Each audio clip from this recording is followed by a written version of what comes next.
The Serbian Tesla brand continues with new smartphones in the domestic market. After we saw the Tesla 6.2 and 6.2 Lite in June, which represented the middle class, now we got a new, refreshed version meant for this class, the Tesla 6.3. It is the new representative of Tesla middle class smartphone lineup, and compared to its predecessor, we have a new version of Android and a fingerprint scanner which improves the privacy. Something that Tesla has definitely improved is the build quality, so now we have the fully aluminum chassis. Overall, the device is smaller, which is a good thing, and it is also lighter than the predecessor. Inside the factory box, you can find user manuals, an original gel case, 3.5mm in-ear headphones, a micro USB cable, and a SIM tray tool. For our test, we have the gray color option, but next to it, the black version is also available. What does the new Tesla for the middle class bring us? With metal chassis, similar performances, and the same display, let's take a look together.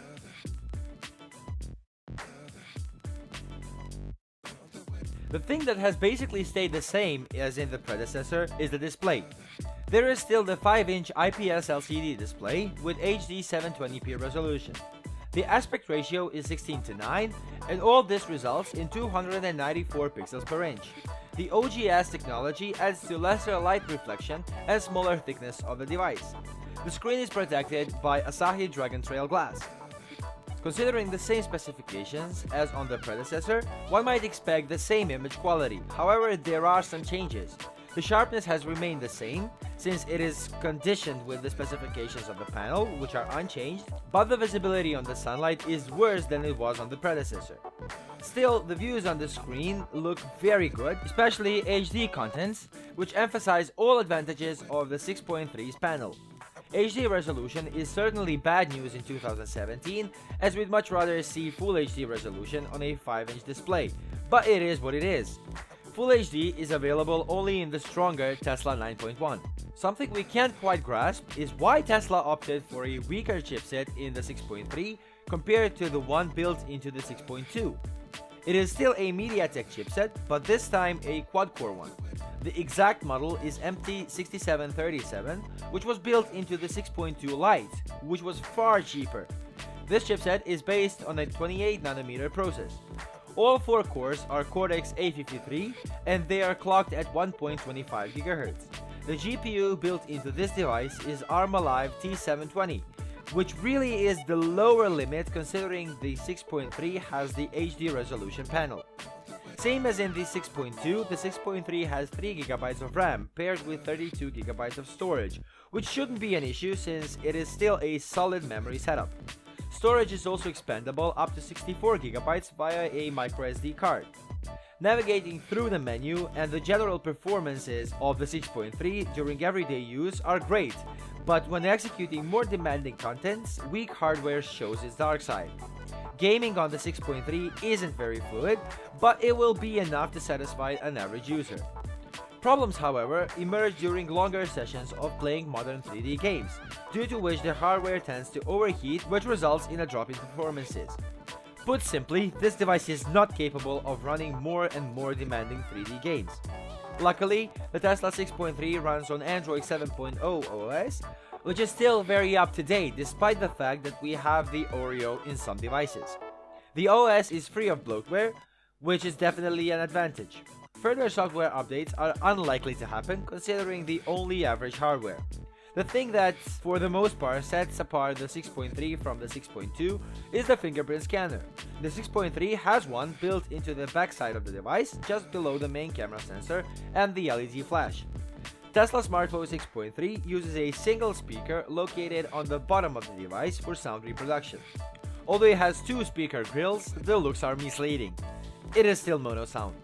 Photo experience with the 6.3 is very similar to the 6.2. On the back side, we have the same 13-megapixel resolution sensor, which is backed by an LED flash for low-light shooting conditions. Autofocus system is here, and we do notice faster focusing speed, although no official announcements have been made about this system. EIS, or Electronic Image Stabilization, is here to mitigate the effects of a shaky hand, and there is also an option to take 4:3 ratio images, which lets us use the full 13-megapixel resolution, and an option to take 16:9 ratio images, which doesn't use the full resolution. Other settings are HDR, anti-shake, zero shutter lag, ISO settings, self-timer, face detection, anti-flicker, and exposition settings. When we speak about the quality of photos made by the 6.3, we are not disappointed. A step further compared to the 6.2 is obvious. The noise is on a far lower level, the sharpness is very good, and color reproduction is great. We even like the macro images, which are very detailed and with very little noise. Videos have, however, failed this time as well. Although the Full HD resolution is decent, videos are recorded in the ancient .3GP format, which surely affects the quality. Scenes are fluid, although not always at 30 FPS. Videos are pretty detailed but with very poor white balance. Continuous autofocus would definitely be welcome, but you'll have to do your focusing manually. The front-facing camera still has 5 megapixel resolution and it offers decent results, and using HDR mode, very good photos can be made. HDR will definitely do a good job pulling out fine details from the shadows and parts of the image which are too bright. Videos are captured in VGA 480p resolution, and by today's standards, they are of pretty bad quality.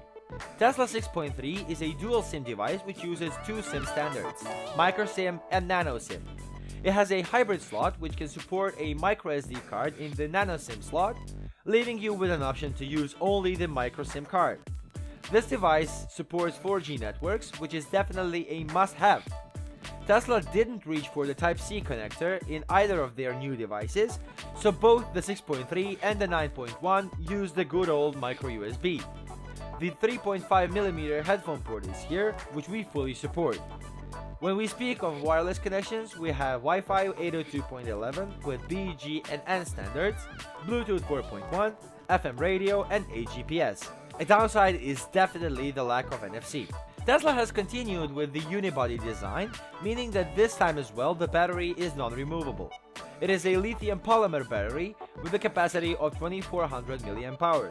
Since this device doesn't support fast charging, full charge takes around 2.5 hours. Tesla 6.3 is a good device, especially if we consider the price, which is very affordable. The question, however, remains, why didn't Tesla make a more distinct difference between the predecessor and the new device? And why did they even choose some weaker options in the new device? It is nice to see the fingerprint scanner and better build quality, which certainly helped bring the 6.3 to a new level, but the weaker chipset simply doesn't do the smartphone 6.3 justice. Also, we'd like to see the NFC system. If you're looking for a new device, the Tesla 6.3 is an interesting choice, but if you already own still very good 6.2, moving over to the 6.3 doesn't make too much sense.